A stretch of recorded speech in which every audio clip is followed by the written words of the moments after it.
ज्येष्ठ अभिनेत्री, निर्माती आणि दिग्दर्शिका अशी बहुआयामी ओळख असणाऱ्या स्मिता तळवळकरांचं काल रात्री निधन झालं. त्या 59 वर्षांच्या होत्या.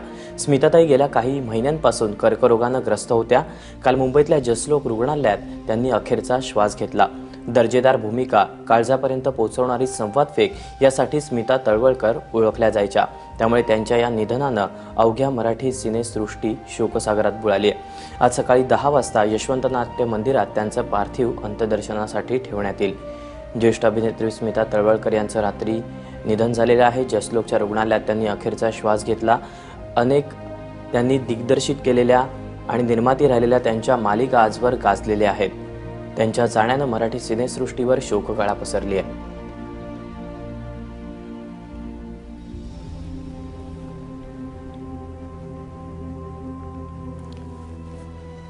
अमित भंडारी आपले प्रतिनिधी आपल्यासोबत आहेत. अमित, काय सांगशील?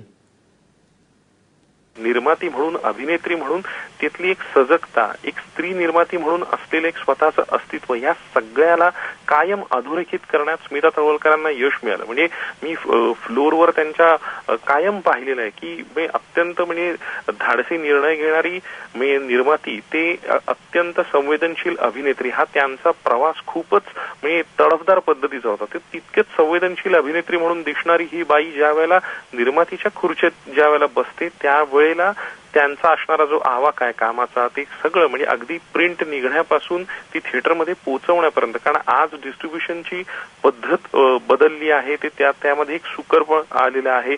पण ह्या सगळ्यामध्ये ज्या वेळेला सुसूत्रता नव्हती अशा वेळेला सुरुवातीच्या कळत नकळतच्या काळापासून ते अगदी आतापर्यंतच्या वेगवेगळ्या टप्प्यांवर त्यांना ज्या पद्धतीने त्या सिस्टीमशी झगडताना पाहिलंय, तू तिथे मीच ते रुपेरी यश होतं. त्या वेळेला एक राष्ट्रीय पुरस्कार, राज्य पुरस्कार सगळे मिळत होते, पण त्यांना प्रेक्षकांपर्यंत पोहोचण्याची जी ओढ होती ती अनामिक होती. या सगळ्यामध्ये आंतरराष्ट्रीय पुरस्कारही त्यांना त्यावेळेला मिळाला. अगदी भरभरून कौतुकही झालं, पण त्या सगळ्या गोष्टींमध्ये एक वेगळेपणा होता.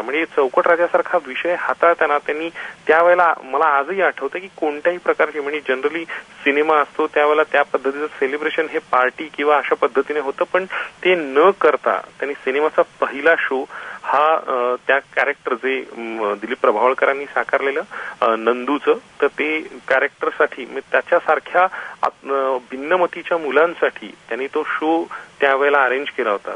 तू तिथे मी सारखी कलाकृती असेल ती कौटुंबिक मानली जाते, एक बॉन्ड वेगळ्या पद्धतीचा अधोरेखित करणारी ती मानली जाते. आई बाबा आणि मुलांचं वेगळं नातं, बदलती कुटुंब व्यवस्था, या सगळ्यावर दृष्टिक्षेप टाकणारा असा होता. अमित, धन्यवाद तू दिलेल्या सगळ्या सविस्तर माहितीबद्दल.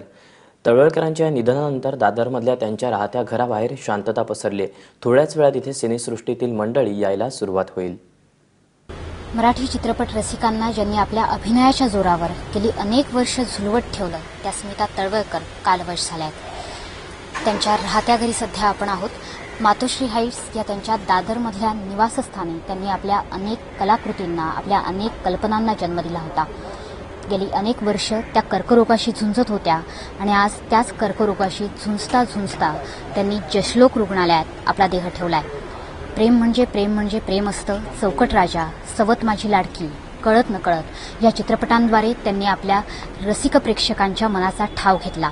त्यांच्या पश्चात त्यांचे वडील, 2 मुलं, त्यांची सुना आणि नातवंड असा परिवार आहे. त्यांनी 59व्या वर्षी आपल्या इहलोकीची यात्रा संपवली असली तरी सुद्धा त्यांच्या अजरामर कलाकृतींच्या माध्यमाने नक्कीच त्या रसिक प्रेक्षकांच्या मनात कायमस्वरूपी राहणारच आहेत. त्या रसिक प्रेक्षकांच्या मनात घर करून तर आहेतच, मात्र त्यांच्या ह्या अशा जाण्याने नक्कीच एक झोका असं म्हणत यशाच्या उत्तुंग भराऱ्या घेणाऱ्या स्मिता तळवळकरांनी त्यांच्या रसिक प्रेक्षकांच्या काळजाचा ठोका नक्कीच चुकवलेला आहे. कॅमेरामन अनिलसह मनोज पाठक, ABP माझा, मुंबई.